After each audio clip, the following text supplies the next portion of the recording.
Hello friends, this is Kirti and welcome to my channel Positive Path with Kirti.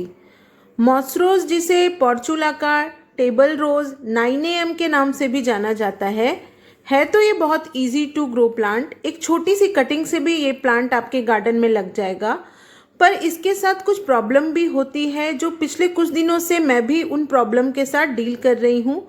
तो इस video में मैं आपको बताऊंगी कि मॉस रोज में किस किस तरह के प्रॉब्लम आपको फेस करने पड़ सकते हैं और उस प्रॉब्लम को किस तरह से सॉल्यूशन निकालना है ताकि आपके प्लांट में ज़्यादा से ज़्यादा फ्लावरिंग हो और आपका प्लांट अच्छी ग्रोथ कर पाए।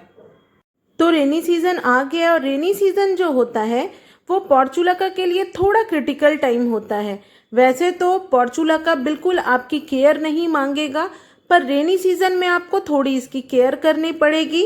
पोर्चुलाका जो होता है वो सेक्युलेंट फैमिली से बिलोंग करता है और सेक्युलेंट फैमिली के जो भी प्लांट होते हैं वो ओवर वाटर बिल्कुल नहीं होना चाहते, उन्हें पसंद नहीं होता है ओवर वाटर होना।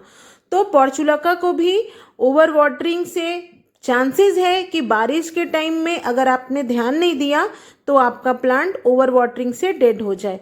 पोर्चुलाका आपको सिग्नल देगा जब आपका प्लांट ओवर वाटर हो जाएगा।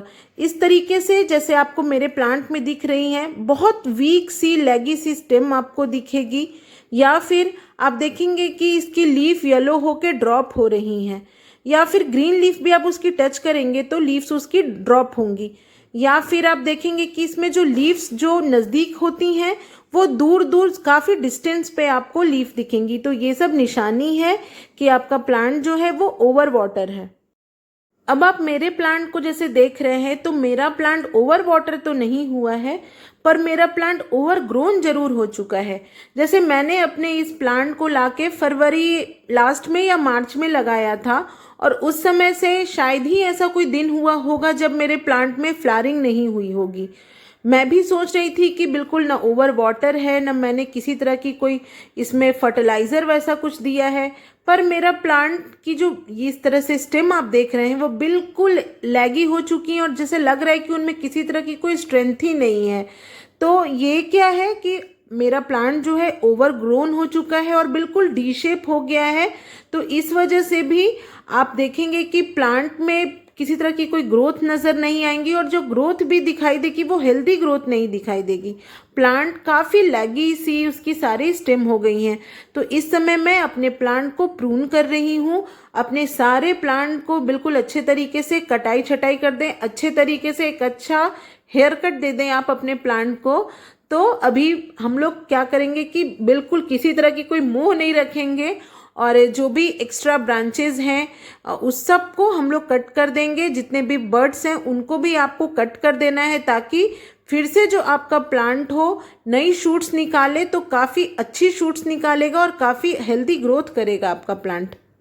पोर्चुलाका का जो फ्लावरिंग सीज़न होता है वो होता है फरवरी मार्च से लेके जब तक ले फ्रॉस्ट नहीं पड़े, या फिर मैं कहूँगी विंटर के पहले तक आपका पोर्चुलाका बहुत अच्छी फ्लावरिंग करेगा। तो इसलिए आपको अपने प्लांट को अच्छे तरीके से शेप देने के लिए उसकी जितनी भी लैगी ब्रांचेस हैं उन सबको प्रून करना होगा। मैंने साथ साथ पर्सलेन भी लगाया है, तो मैं पर्सलेन को भी इस तरह से कटिंग करते जा रही हूँ। हो सकता है आपको लगे कि बिल्कुल ऐसे इतनी अच्छी फ्लावरिंग हो रही है, मैं अपने प्लांट को फिर से बढ़ने में बहुत टाइम लगेगा, पर नहीं, आप एक बार अपने प्लांट को इस तरीके से कटिंग करके देखिए, बहुत अच्छी ग्रोथ होगी, बहुत अच्छे तरीके से न्यू शूट्स आपका प्लांट निकालेगा। और कटिंग के बाद इस तरीके से स्पून, छोटा तो होगा ही, मेरे पास बड़ी खुरपी है लेकिन उससे चांसेस है कि इसके रूट्स कट हो जाएं, तो इसीलिए स्पून के पीछे के पार्ट से मैं इस तरह से ऐसे गुड़ाई कर दूंगी अपने प्लांट की। तो बिल्कुल अच्छे तरीके से आप गुड़ाई कर दें और आप देख रहे हैं कि मेरा प्लांट ओवर वाटर नहीं है, बिल्कुल वेल ड्रेन सॉइल है इसकी। और गुड़ाई करने के बाद आपको एक अच्छा सा फर्टिलाइज़र देना है आपको अपने प्लांट में। आप किसी तरह का कोई भी फर्टिलाइज़र दे सकते हैं, वर्मी कंपोस्ट भी दे सकते हैं, लीफ कंपोस्ट भी दे सकते हैं। मैं क्या करूँगी, मैं थोड़ी सी गोबर की खाद डालूंगी। तो ये गोबर की खाद है और बिल्कुल एक एक स्पून ही, ज़्यादा नहीं। मेरा बहुत छोटा सा ये कंटेनर जो है हैंगिंग प्लांटर है मेरा, और बस 1 स्पून लेना है और 1 स्पून को हर पॉट में 1-1 स्पून आपको दे देना है अपने प्लांट को। तो आपने देखा ही कितनी अच्छे तरीके से मैंने हेयर कट की है अपने प्लांट्स की, और बस 1-1 स्पून आपको सारे प्लांट्स में डाल देना है और अच्छे तरीके से उसको सॉइल में मिक्स कर देना है। अब मेरा प्लांट बिल्कुल प्रून होके और फर्टिलाइज होके तैयार है, तो इस टाइम हम लोग उसे अच्छे से वाटरिंग करेंगे। पोर्चुलाका ज़रूरी नहीं है कि ओवर वाटर होके ही ख़राब हो, पोर्चुलाका अंडर वाटर होके भी ख़राब हो जाता है। तो आपको ये भी देखना है कि जहाँ आपका प्लांट ओवर वाटर नहीं हो, आपको ये भी देखना है कि आपका प्लांट अंडर वाटर भी नहीं हो, बिल्कुल उसके पॉट की मिट्टी जो है बिल्कुल ऐसे पथरीली सी मिट्टी ना रहे।